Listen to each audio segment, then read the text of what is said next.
शलब भी याद रहे बेकायदा जंब शलब बेअदबी है बेकायदा जंब शलब बेअदबी है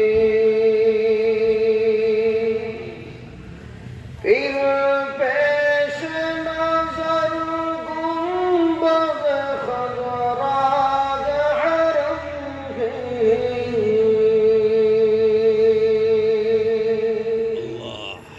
फिर पेश नजर गुंबद खजराग हरम है फिर नाब खुदा रौज़े जन्नत में कदम है फिर नाब खुदा रौज़े जन्नत में कदम है फिर शुक्र खुदा सामने मेहराब नबी है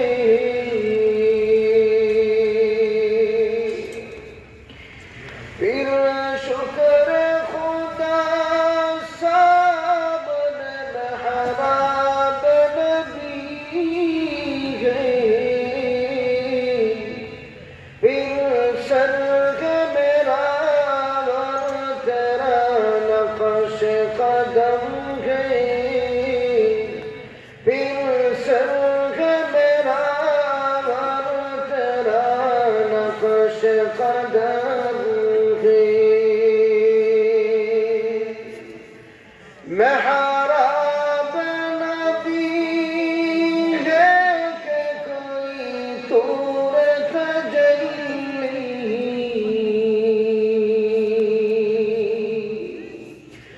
मेहराब नबी है कि कोई तूर तजल्ली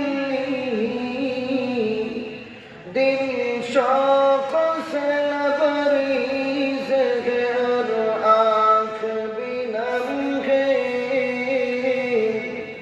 दिल शौक से लबरीज है और आँख भी नम है ला इलाहा illallah ला इलाहा इल्लल्लाह ला इलाहा इल्लल्लाह मुहम्मदुर रसूलुल्लाह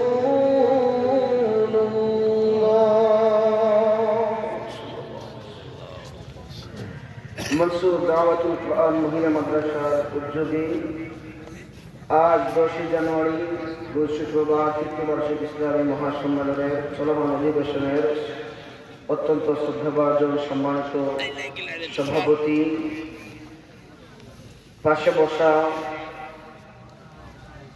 বর্তমান অবস্থানে অবস্থিত জাতির পথনির্দেশক জাতির যুগ্ম রাহবার উলামায়ে কিরাম সামনে উপবিষ্ট পিতৃতুল্য মাতার ছায়া মুরব্বিয়ানে আযম ও জাতি যার দিকে আশা দেখে জাতির মেরুদণ্ড জাতির ভবিষ্যৎ প্রাণপ্রিয় যুব সমাজ ছাত্র সমাজ মাইকের আওয়াজ যতদূর পৌঁছাচ্ছে অভ্যন্তরীণ সর্বপ্রকার ধর্মপ্রাণ মুসলমান ও পর্দানিশীন আমার অত্যন্ত শ্রদ্ধা সম্মানিত মহিষীমা ও বোনেরা রাত অনেক গভীর আলোচনা দীর্ঘায়িত করব না আমি যে আয়াতে কারিমা আপনাদের সম্মুখে তেলাওয়াত করেছি শুরুতেই সেই আয়াতে কারিমার দিকে চলে যাচ্ছি ভাইরা আমার আমি আপনাদের সম্মুখে তেলাওয়াত করেছি রব্বুল ইজ্জত ওয়াল জালালের কালামুল্লাহ থেকে সূরা তাওবার 119 নম্বর আয়াত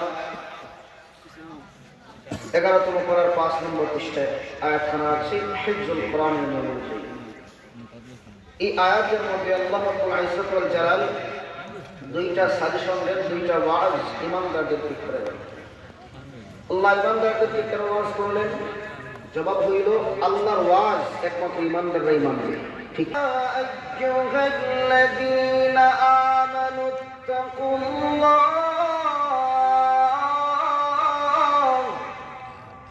وكونوا مع الصادقين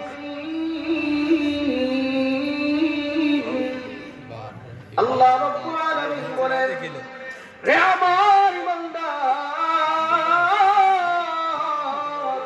বান্দা বান্দিরা শুনো, আমি আল্লাহ তোমাদেরকে ওয়াজ করি, ইত্তাকুল্লাহ,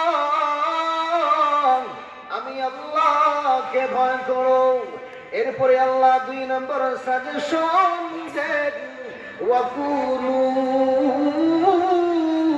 মাস সাদিকিন। রে আমার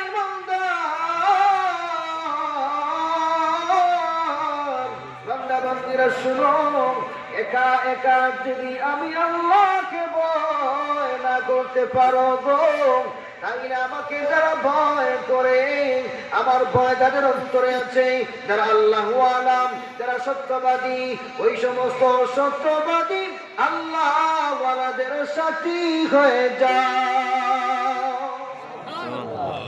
আল্লাহ 2টা ওয়াজ করছেন। দেখেন, প্রথম নম্বর হলো ইত্তাকুল্লাহ। ভাই আমার, আল্লাহ প্রথম ওয়াজ করলেন আল্লাহকে ভয় করো। আল্লাহকে ভয় করার ব্যাখ্যায় যাব না, শুধুমাত্র এতটুকু বলি, তাকওয়ার সার কথা হইল আল্লাহর ভয়ে, জাহান্নামের ভয়ে, কিয়ামতের ভয়ে, সব ধরনের গুনাহ থেকে বেঁচে থাকার নামই হইল তাকওয়া। ভাইরা আমার, এখন দেখেন, আমরা অনেক সময় চেষ্টা করলেও গুনাহ থেকে বাঁচতে পারি না। যখন একজন মানুষ, হাদিসের মধ্যে আছে, একবার গুনাহ করে অন্তরে একটি কালো দাগ পড়ে, আরেকটা করে আরেকটা কালো দাগ পড়ে, এরকম ভাবে পড়তে পড়তে অন্তরটা কলুষিত হয়ে যায়। যখন অন্তর একেবারে কলুষিত হয়ে যায়, যখন কোনো বান্দা বান্দি একমাত্র নিজের মাধ্যমে তাকওয়া অর্জন না করতে পারবে, তাকওয়ার পথে অর্জন না করতে পারবে, তখন ওই সমস্ত বান্দা বান্দির জন্য আল্লাহ রাব্বুল আলামিন সাজেশন দেন, যারা একা একা আমি আল্লাহকে ভয় করতে না পারো, তার আল্লাহ ওয়ালাদের সাথে হও। কেন ভাইরা আমার, দেখেন, আল্লাহ ওয়ালাদের সুহবতে যদি আমরা যাই, তাইলে কি হবে? আল্লাহ ওয়ালাদের সুহবতে শুধুমাত্র যে আপনারা আম মানুষরা যাবেন, জেনারেল শিক্ষিতরা যাবেন, এমনটা নয়। সুহবতের বড় দাম। সুহবতের কথা আল্লাহ কারীমের মধ্যে বলে দিয়েছেন, একা একা পারো না, আল্লাহ ওয়ালাদের সংস্পর্শ নাও। কেন? ফুল গাছের নিচের মাটিকে জিজ্ঞাসা করা হয়েছিল, ও ফুল গাছের নিচের মাটি, তোমার মধ্যে গ্রাম কোথা থেকে আসে? সে বলে, জানো না, আমি ফুল গাছের নিচে ছিলাম। সুবহানাল্লাহ বলবেন না? যার কারণে আমার মধ্যেও গ্রাম। ও ভাই, আমাদের কথা আছে না, সঙ্গগুণের লোহাও জলে বাসে, সৎসঙ্গে স্বর্গবাস, অসৎসঙ্গে। ভাইরা আমার, সঙ্গের বড় দাম। দেখেন, আমি শর্ট একটি কথা বলি, এই আল্লাহ ওয়ালাদের সুহবতে যাওয়া শুধুমাত্র জেনারেলরা যাবেন এমনটা নয়। সুহবতের কত দাম আমি আপনাদেরকে বোঝাই। আল্লাহর এক ওলি ছিলেন হাজী এমদাদুল্লাহ মুহাজির মক্কি রহমতুল্লাহ আলাইহি। সব পীরদের সিলসিলা যেখানে গেলাম, হাজী এমদাদুল্লাহ মুহাজির মক্কি রহমতুল্লাহ আলাইহি। ওই জমানার আরেক শ্রেষ্ঠ আলেম, শ্রেষ্ঠ বুজুর্গ ছিলেন রশিদ আহমদ গাঙ্গুহি রহমতুল্লাহ আলাইহি।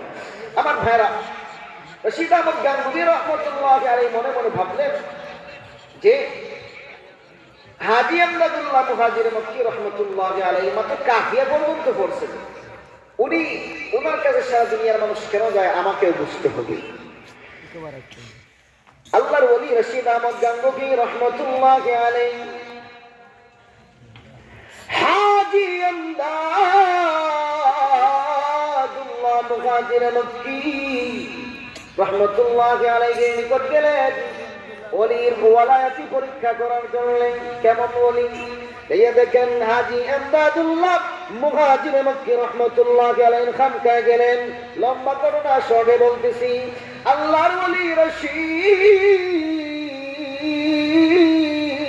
আহমদ গাঙ্গুহি রহমতুল্লাহ আলাইহি হাজী এমদাদুল্লাহ মুহাজির মক্কি রহমতুল্লাহ আলাইহি নিকট জবান পড়ে আল্লাহর ওলিকে ডাক দিয়ে বলেন, ওগো এমদাদুল্লাহ মুহাজির মক্কি, শুনো, আমি আপনার খানকায় আসছি ঠিক আছে, কিন্তু আমাকে বেশি আমলের কথা বলবেন না, বেশি তাহাজ্জুদের কথা বলবেন না, বেশি জিকিরের কথা বলবেন না, বেশি আমানিয়তের কথার জন্য আমাকে চাপ দিবেন না। ওগো আন্দাদুল্লাহ মুহাজির মুফতি কেন জানেননি?